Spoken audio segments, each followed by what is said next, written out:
Welcome to this EMCC Global GPS Dialogue led by Alison Hodge and facilitated by Colm Murphy. Alison encourages you to explore and interrogate a map of factors she has identified to consider in team coaching as we continue our theme of co-creating our professional practice. Oh, thank you very much. And hello, everybody. This is absolutely amazing to see you all. Many of you I know, and some of you I may not have known, but would love to meet you at some stage or another. What I'm going to do is talk for about 10 minutes or so and contextualize the map and how it's come about, and perhaps give us a context in which we can have this conversation. And the reason for suggesting having a dialogue is because, as Colm said, I want to interrogate the map and see how it stacks up. Is it useful? How is it useful? If not, what else is there or missing? But at the same time, there's something for me, and I guess many of you may be feeling this, that we've had such a deluge perhaps of what I would call webinar contact with the world, particularly over the last 2 or 3 months. And for me, I don't learn that way. I learn much more in dialogue. I learn much more through conversation and relationship. And I hope, therefore, that I too will be able to contribute, but also to be learning with you and exploring some of what this map, which is a work in progress, may bring up for you. So how do I come to be here? I was going to spend some time talking about my personal history, and that goes a rather long way back. But maybe suffice to say, I've been involved in coaching supervision, and particularly more recently, team coaching supervision for the last 20 years. I came out of a master's degree and said, I want to consult consultants, and whatever that meant at the time, because supervision per se was not very much in our conversation at coaching.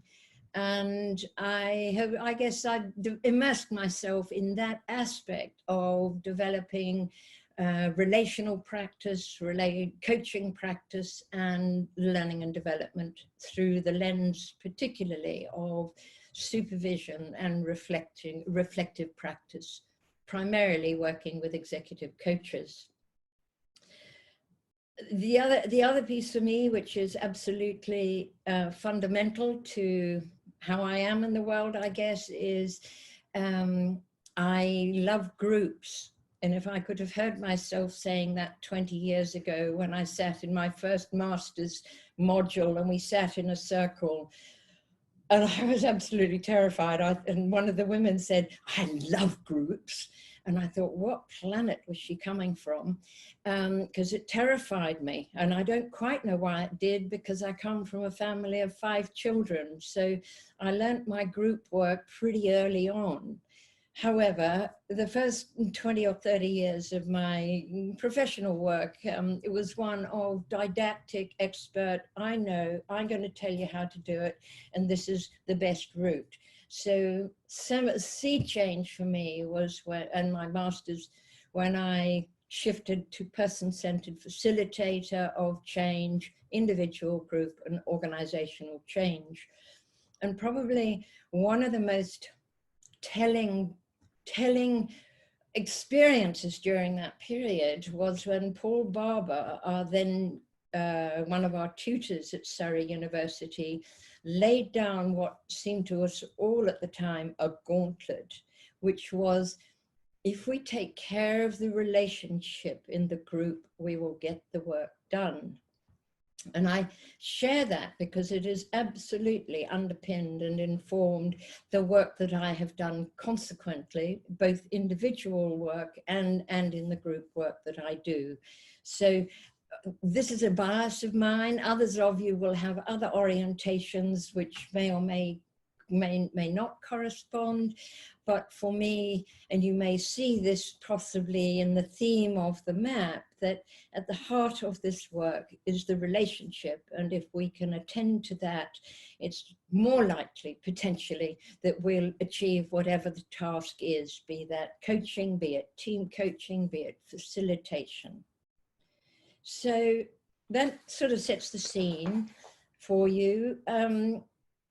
How this map has come about is because, as many of you would know, this phenomenon, this burgeoning of this process called team coaching has been absolutely rising over the last 5, perhaps 10 years.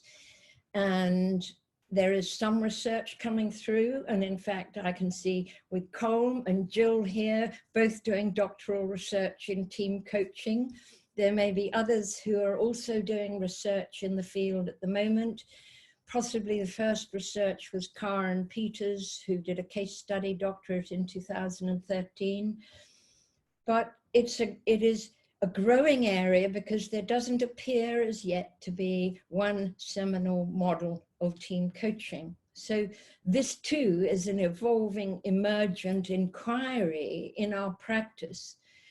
That I think what is becoming increasingly evident is the multidisciplinary nature of the practice of team coaching. And certainly, I'm sure many of you may have found, and certainly the folks who come with me to supervision, when they bring a team coaching assignment, we need to find a way of where to look. Where is our focus? Which angle are we paying attention to, quite apart from looking at ourselves as the practitioner? And what's increasingly evident for me is the transition from one-to-one coaching into team coaching is an absolutely quantum leap for many practitioners. And often they may arrive in supervision saying, I have no idea what is going on. I am surrounded by this team of people and I don't know where to look. I don't know how to look. I don't know to intervene. Do I go to the boss? Do I go to the group? This person's being difficult. I'm feeling nervous. I don't think we're making any progress. I'm not sure if this is working.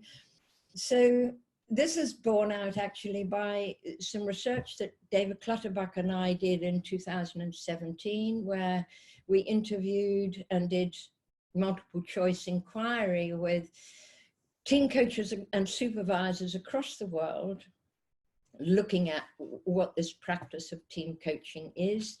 And the collective findings, which I'm sure are familiar to you all, are that team coaching is complex. It's demanding. It needs a framework, but what might that look like? It can appear chaotic and messy, and it's in constant motion.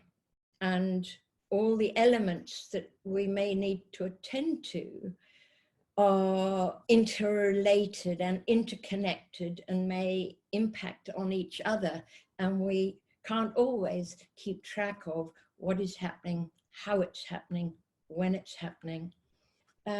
Some of you may know the work of Nora Bateson, who is the daughter of Gregory Bateson, who wrote Steps to an Ecology of Mind. Brilliant anthropologist. And the lovely thing about what I've loved about Nora's work is she talks about warm data, which seemed a really wonderful way of describing any aspect of what might be happening in an assignment could fall under that description of warm data. And what I'm very aware of with this map, and that's why I'm calling it a map, not a model, because how do we capture visually some way of the fact that an assignment is in constant motion? Either I, as the practitioner, am constantly changing, our client is changing, the organization is changing, the field in which it's working is changing. So somehow I'm going to finally develop this into something that is mobile, that is active, that is interactive. But if you like, this is a starting point for everybody to think, okay, how might aspects of this, if I focus on this one or that one, inform me as a practitioner, be it as a supervisor, as a team coach, indeed for those of you who are training team coaches. So at the heart of this, as we can see, the coach or the coaches, and many of you, I know you work on principle in team coaching in dyads because of the complexity and the unpredictability. But for the purpose of today, I think we're handing over to Nicola now to put you into dialogue groups to take one of these factors and investigate and explore it with some questions that she's going to put in the chat for you so that you can focus on one or another of these, and then we will share the findings and what's emerging once you come out of breakout in about 15 to 20 minutes. And then just as we do that, the one thing I'll be asking each spokesperson to do is to come back and share via chat one key learning or one emerging question that's coming from their group. So we've got 2 questions to frame your conversation, and the output we're looking for is one key learning or one key emerging question that is coming out of your discussion. I'll explain to you how to do that when we get there, but that's the key output from this chat space.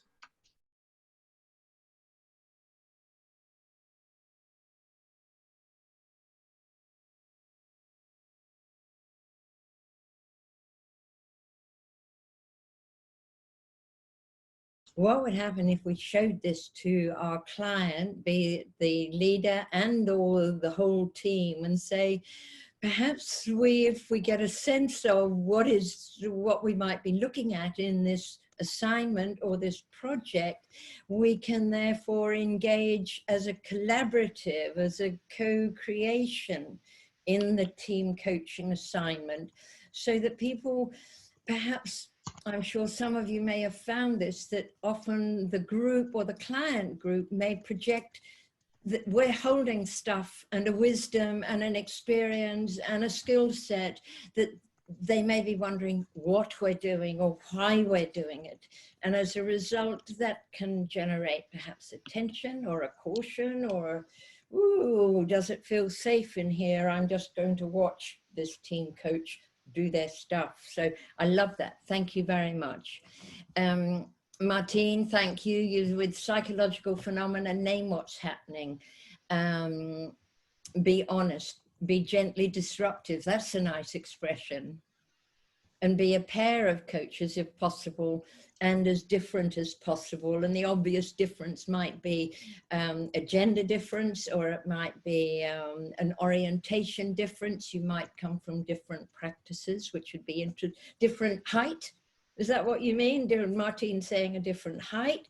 That's interesting. So if I'm 5'8", 176 centimeters, for those of you who are metric, so I need to find somebody who's either 200, oh, it's the 2 meter trick, isn't it? I need to be 2 meters wider or taller than the person that I'm co-facilitating with. So Jane from the contracting, the map's comprehensive, but could be developed clusters perhaps, and I'd love to hear more about that. The word map infers a start and an end. We didn't get that. Okay, that's a good challenge, and it's maybe, yeah, and maybe we could look at, do I call it a map or do I call it a model? What happens when we call it a model? Do people try and adhere to it, which may have a different connotation from a map guiding?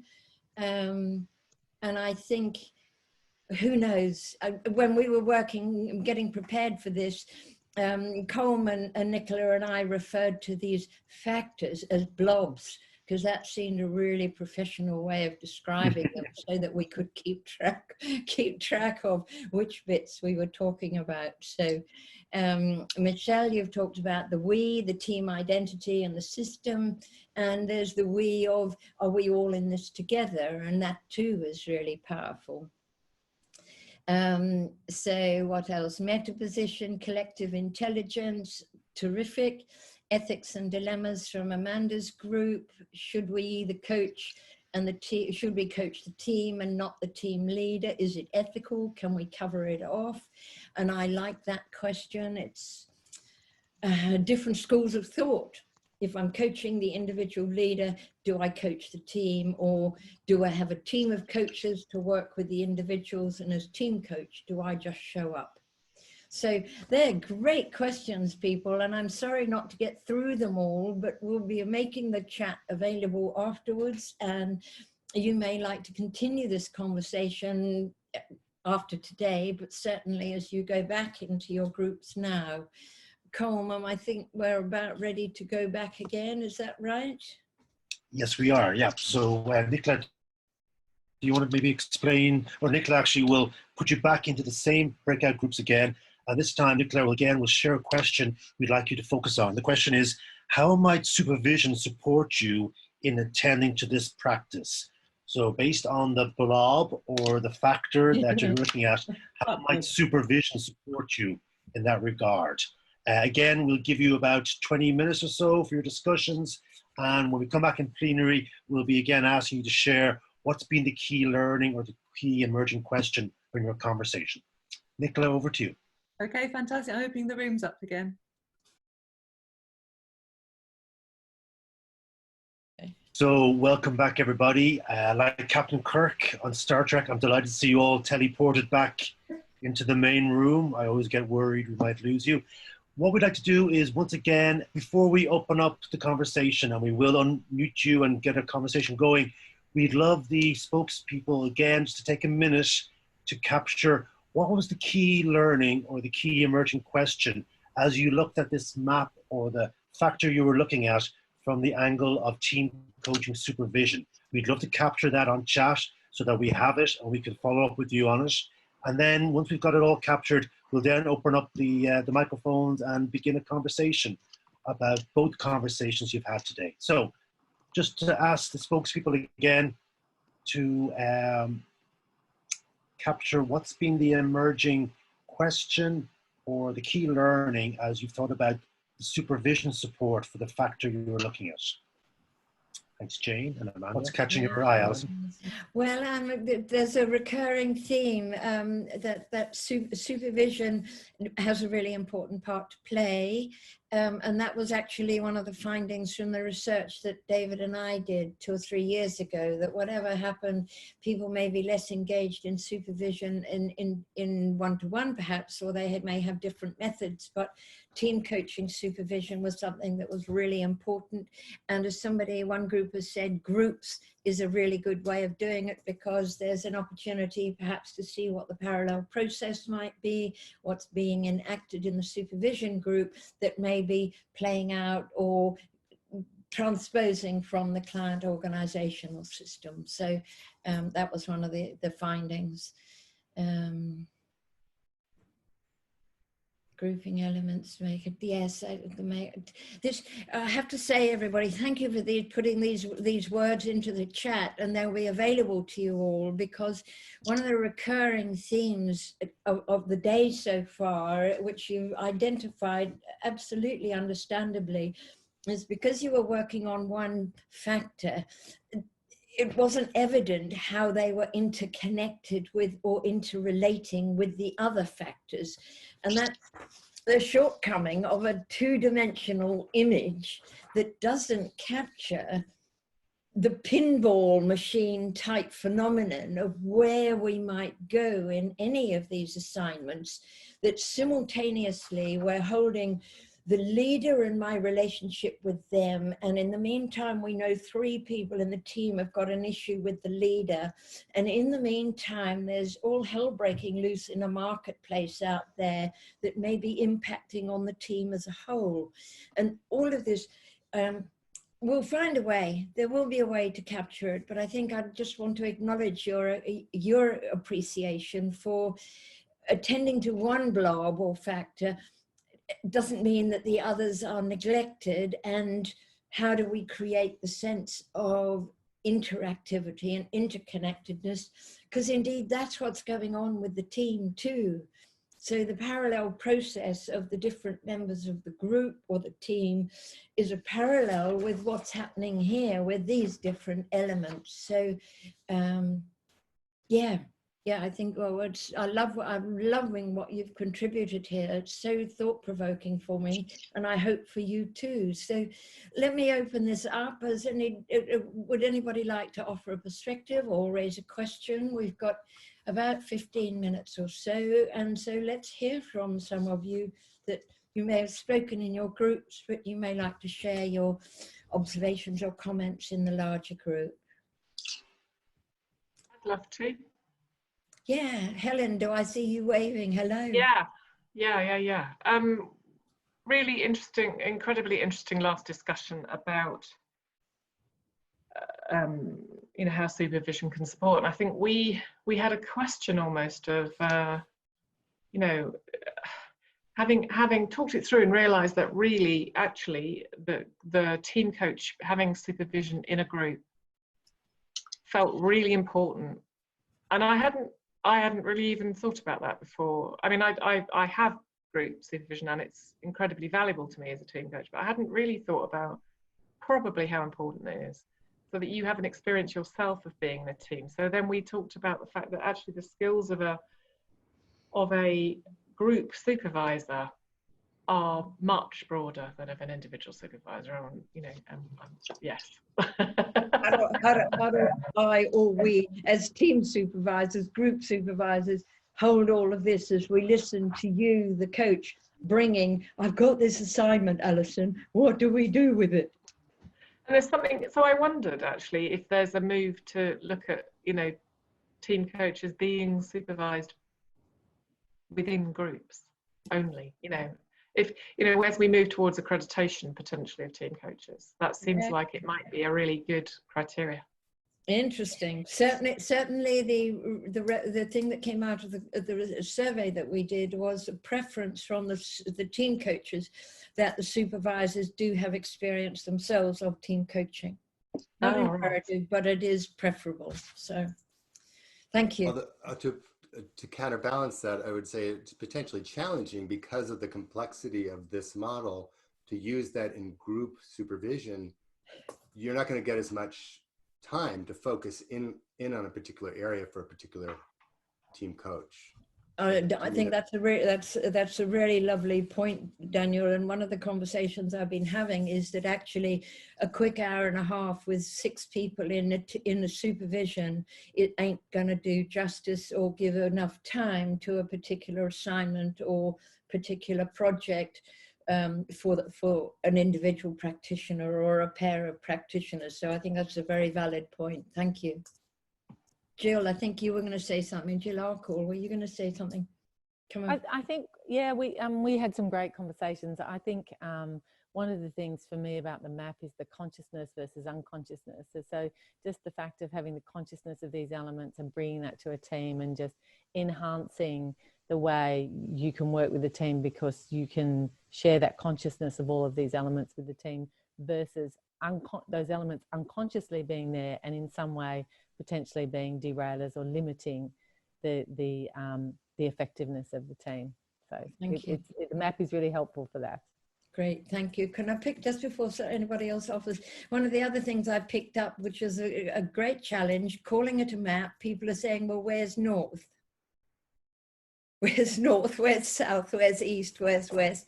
And or is it an invitation that I've got to go from north to south, or I've got to go from east to west? So I'm clearly going to have to find another way of describing this that's not a map and it's not a model, so that people can see that actually this is a warm data, emergent compilation of this is what's happening.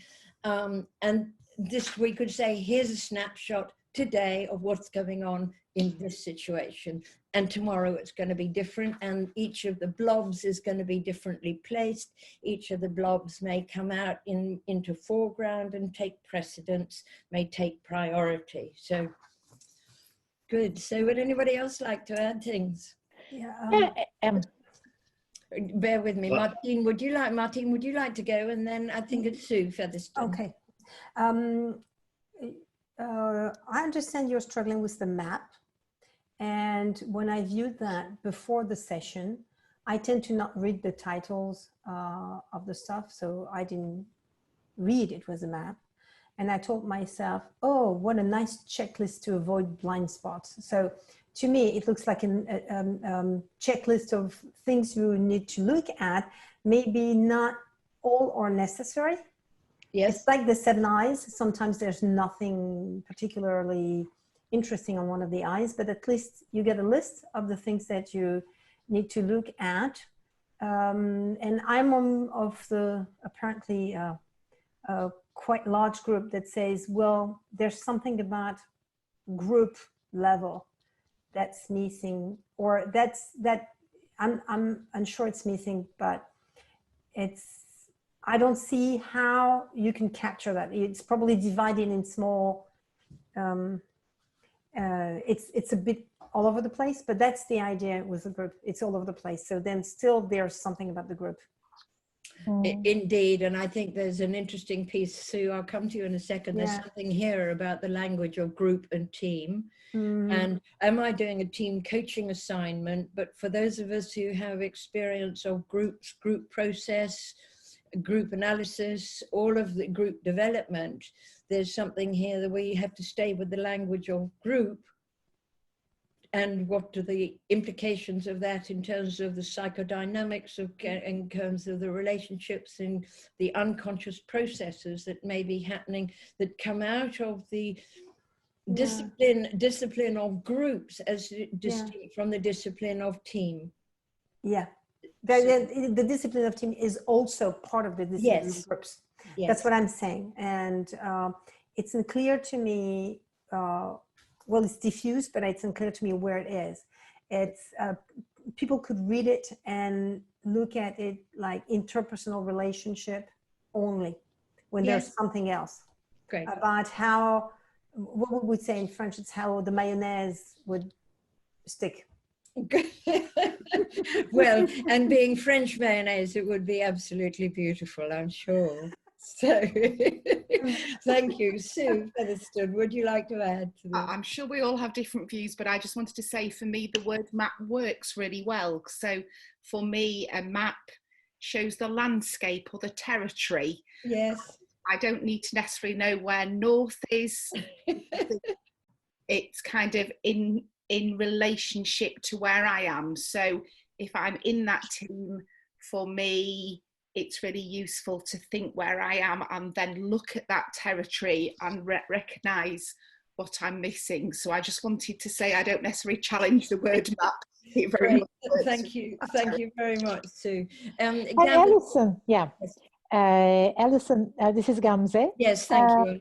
Good. And what I found useful is that the map covers being and doing parts of what is to be actually addressed. So I found factors about who will serve the discovering more about the being side of the team and doing side, which really also from looking from, I found a lot of similarities that with the systemic team approach. Yes. Which, you know, my framework is usually, and really it supports each other in a way that the map covers all the planets that should be actually visited. Thank you. In this universe, we call them planets, not blobs or factors. That sounds a great idea. Which universe are we in today? Which sounds like, well, that's an important question that we're all asking. Alison, if I could, one thing I wanted to mention is that when, in our conversation, we did relationships. We didn't really, and we looked, there isn't really a place necessarily for the coach's relationship, either to other coaches or with anybody else. Thank you.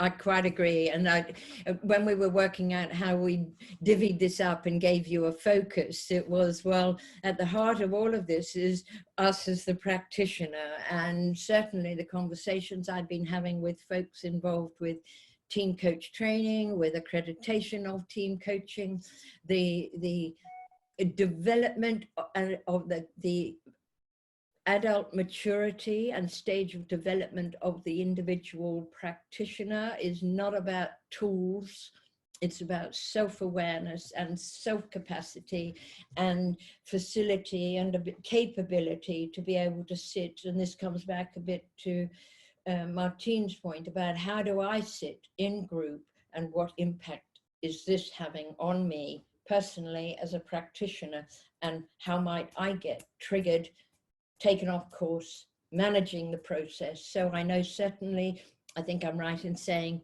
for those of you, particularly in France, you tend to advocate you work in pairs, because then you have one person managing content and one person managing process, and that can be very powerful. And that in itself, the conversation around what do I need in terms of my own capacity and self-awareness to be able to do this work and hold it when all of this is going on, is actually the big work in a way. So thank you. Any more? Yeah, I'd like to add something. This is Vanessa Druska. Hi. Hi. It's great to be here. Thank you for inviting me. I think my perspective differs a little bit because I've been studying teams for 33 years. So I'm an academic, I'm a researcher. I came into team coaching because I had a model and people asked me, said, please use it in companies. And so what for me, I think this is an amazing map. Like Martine said, it's a fantastic map to look at for checking off what might I be missing, where are my blind spots, right? The thing that's missing from it is I think what comes next, which is, well, what am I aiming at as I push the group to move forward, right? So what in my head is the destination of success? How do I define success? You know, what am I moving toward? And I think that's the next model that you need to then grow out of this. You know what I mean? Yeah. In your next conversations, I can imagine us all having a brainstorm around what are we aiming at then? So this tells us the process, the kinds of the tripwires, if you will. My mentor used to call them tripwires, things that will get you in trouble along the way, and you want to have that. But what are we aiming at? And if I could just say, one of the things that I have found to be really powerful system level interventions is focusing at the team's norms and the team's culture. Yes. So what are the habits? What are the ways we do things? So let me just give you an example. One of the things, I turned a team around once by forcing them to stop opening up their cell phones during meetings.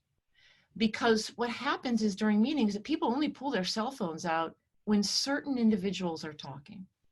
No one ever pulls the cell phone out when the boss is talking, so the boss doesn't notice it, right, the team leader.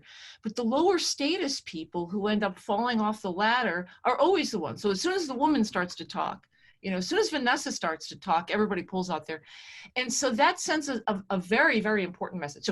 So the question is, what are the norms, what are the habits, the system level habits that we create that will enable us to be more collaborative, or whatever the destination is that we're aiming at. So that's just, I think that's the next piece. Thank you, Vanessa. That's gorgeous. This is exactly what we call the we. Can you say more, Michel, about that? Well, in France, we are a bit more systemic. So we consider that in a team, you have of course members, you have interactions, but you have also a we. I mean, something which is above the members, I mean, the different element. It appears that different experiments show that the we is dominant. Members think that they do what they want, but no, the we is more powerful. You can recognize the we because sometimes they say, we work hard, we deliver on time, we blah, blah, blah, blah. And so this outlines the we. And we work a lot on that. And the components of the we are cultures, norms, and rules.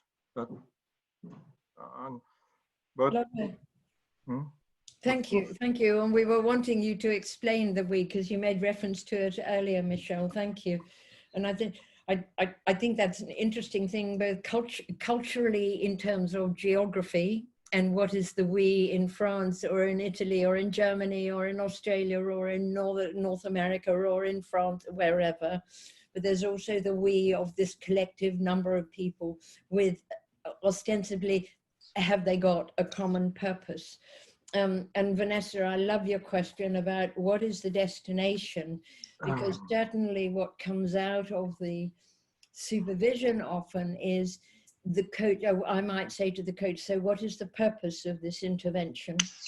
Where is the team trying to get to, and how that can stall, how it changes, how it evolves, depending on all sorts of factors. And that could be somebody leaves the team, new people join the team, the market bottom drops out of the market, the boss has a nervous breakdown, the company's going into liquidation, all of these sorts of factors. I think they're really lovely, and I really liked your what's the destination and how do we as team coach stay with that, or notice if we're not staying with it. So thank you. Alison, we've just got a few minutes left, but I noticed that Gamzee and Isobel both have their hand up. So to honor that, for both of you, we've only got a short bit of time left. So I don't know if there's a way of saying this briefly, but Gamzee, can I go to you first? It was before, thank you. Oh, okay, perfect. Okay, and Isobel. So just two brief things, Alison, if I may. One is, and without making it more complicated, it would be nice to see a way of putting it in 3 dimensions. Yeah, I know. Yeah. If you've got any ideas, let me know. Yeah, but just because some of these things can go very much deeper as well. The other thing I'm just reflecting on is lots of people in teams are now in multiple teams because of matrix working. And I think that's the other thing that's a complexifying, if that's the word, factor in this, particularly in these, you know, big multinational organizations. People are in more than one team at the same time. Fabulous. And that really creates all sorts of other challenges for them and for coaches. Yeah. Thanks. And somebody else has commented on 3D, Caroline, thank you. 3D multi-entry like a video game. Yeah, well, I just need to find the supplier who's got the creativity, who can help me create that. I did look at androids. What are those little bodies that you make that are 3-dimensional on the screen? But that's for another time. And thank you for that suggestion. Yeah, we'll get there. We'll get there. Like any team. Alison, we've got about 2 minutes left. So your last thoughts, or what are you?